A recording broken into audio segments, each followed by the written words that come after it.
Hi friends, welcome to my channel. ఇవాళ recipe ఈ సీజన్లో వచ్చే ఉసిరికాయతో ఆవకాయ ఎలా పెట్టాలో చూపిస్తాను పదండి.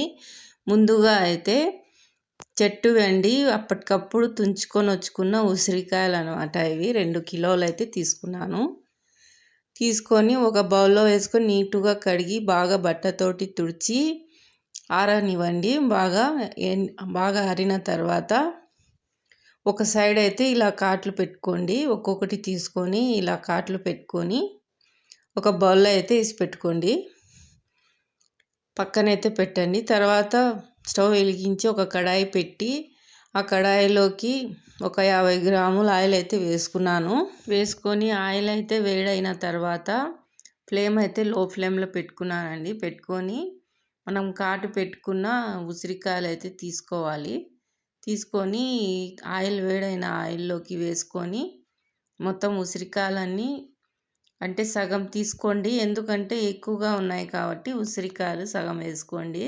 2 సార్లు అయితే ఫ్రై చేసుకున్నాము. డీప్ ఫ్రైస్ అవసరం లేదండి. కొద్దిగా ఆయిల్ తోటే ఎలా చేసుకోవాలో చూపిస్తాను మీకు. సగం వేసుకున్న తర్వాత మొత్తం ఒకసారి కలుపుకొని ఒక అర నిమిషాలు అలా మగ్గిన తర్వాత ఇందులోకి ఉప్పు ఒక 1/2 టీ స్పూన్ తక్కువ వేసుకొని కొద్దిగా నీళ్ళలో కలుపుకున్నానండి. కలుపుకొని మొత్తం ఇలా నీళ్ళు అయితే చిలకరించుకోండి. చిలకరించిన తర్వాత ఎక్కువ అవసరం లేదు నీళ్ళు, కానీ కొద్దిగా చిలకరించేసి మూత పెట్టేసి లో ఫ్లేమ్లో ఒక 5 నిమిషాలు మగ్గనివ్వండి చాలు. పక్కన ఉసిరికాయలు అయితే మగ్గుతూ ఉంటాయి. ఈ లోపు అయితే మనం పక్కన ఇంకొక స్టవ్ వెలిగించి ఒక గిన్నె పెట్టి అందులో ఒక గ్లాస్ నీళ్లు పోసుకోండి. అవి మరుగుతుండగా చింతపండు అయితే వేసి స్టవ్ ఆఫ్ చేసేయండి. చింతపండు అయితే బాగా మెత్తపడిపోతుంది, తొందరగా గుజ్జు అనేది వచ్చేస్తుంది. వేడి నీళ్ళే పోసుకోవాలండి. ఎందుకంటే ఇది నిల్వ పచ్చడి కాబట్టి మనము చల్లనీళ్ళు అనేది అస్సలు తగలనివ్వకూడదు, పచ్చడి పాడైపోతుందండి. అందుకే చల్లనీళ్ళు లేకుండా వేడి నీళ్ళల్లో బాగా నానిపోతుంది, గుజ్జు అనేది బాగా వచ్చేస్తుంది. ఫస్ట్ మనం కడాయిలో వేసుకున్నవి ఉసిరికాయలు అయితే బాగా మగ్గిపోయాయి.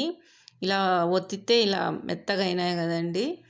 అవి తీసేసి అదే కడాయిలోకి మిగతావి వేసి కొన్ని ఉప్పు నీళ్ళు అయితే చల్లుకొని మళ్ళీ మూత పెట్టేసి ఈ ఉసిరికాయలు కానీ అలాగే మగ్గనివ్వాలి. కలర్ అయితే ఈ మాత్రం వస్తే చాలండి, ఎక్కువ మగ్గడం అవసరం లేదు. ఉసిరికాయలు ఇలా మగ్గిన తర్వాత పక్కనైతే చల్లారనివ్వండి. ఈలోపు అయితే చింతపండు అయితే బాగా మెత్తపడిపోయింది, గుజ్జు తీసి పెట్టుకున్నాను పక్కన నేను.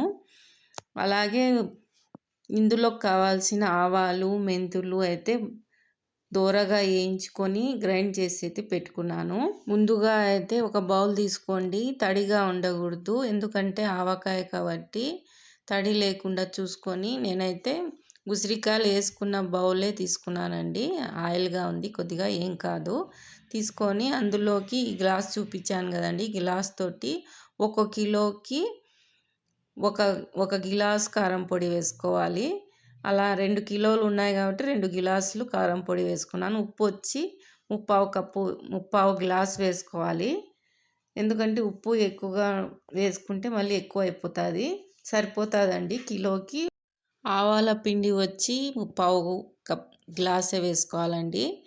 అలాగా మెంతుల పొడి వచ్చి 1 కిలోకి 3 టేబుల్ స్పూన్లు వేసుకోండి, పొడి చాలు.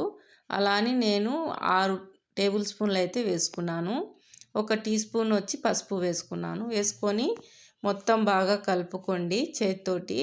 చేయి తడి లేకుండా చూసుకోండి, ఎందుకంటే నిల్వ ఉండాలి కదండి పచ్చడి, తడి లేకుండా చూసుకోవాలి.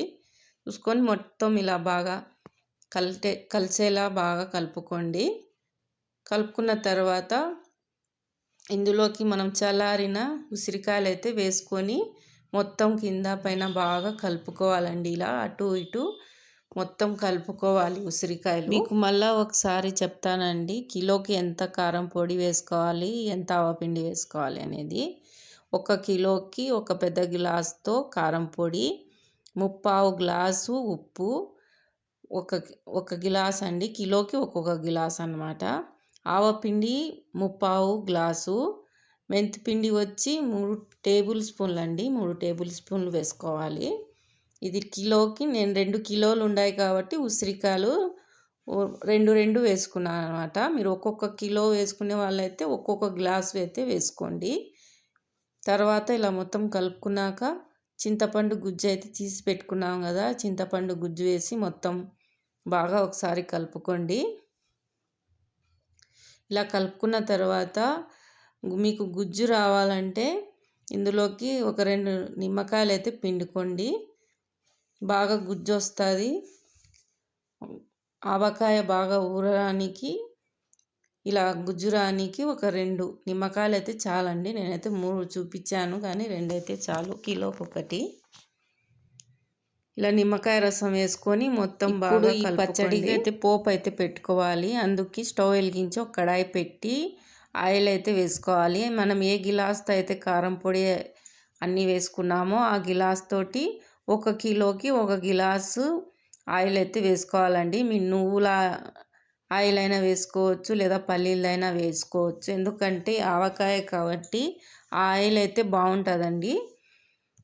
నేనైతే పల్లీల ఆయిల్ అయితే వేసుకున్నాను. వేసుకొని ఆయిల్ వేడైన తర్వాత ఇందులోకి ఆవాలు అయితే వేసుకున్నాను. ఒక 3 టీ స్పూన్ల ఆవాలు వేసుకొని ఒక 4 వెల్లుల్లి గడ్డలు తీసుకొని బాగా ఇలా ఒలుచుకొని పెట్టుకున్నాను.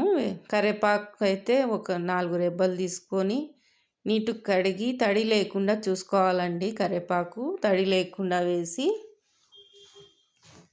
ఈ ఆవాలు ఉల్లిపాయలు వేగిన తర్వాత ఈ కరివేపాకు వేసి మొత్తం బాగా కలుపుకొని ఈ పోపు అయితే వేగిన తర్వాత స్టవ్ ఆఫ్ చేసేసి బాగా చల్లారనివ్వండి. ఇలా చల్లారిపోయిన తర్వాత మనం కలిపి పెట్టుకున్న పచ్చడిలోకి వేసుకోండి. వేసుకొని ఒక గంటె తీసుకొని గంటెతోటి మొత్తం బాగా ఇలా కలుపుకొని ఒక డబ్బా తీసుకొని ప్లాస్టిక్ డబ్బా తీసుకోండి. డబ్బా తీసుకొని అందులోకి మొత్తం పచ్చడి అంతా వేసి బట్ట కట్టేసి పెట్టేయండి.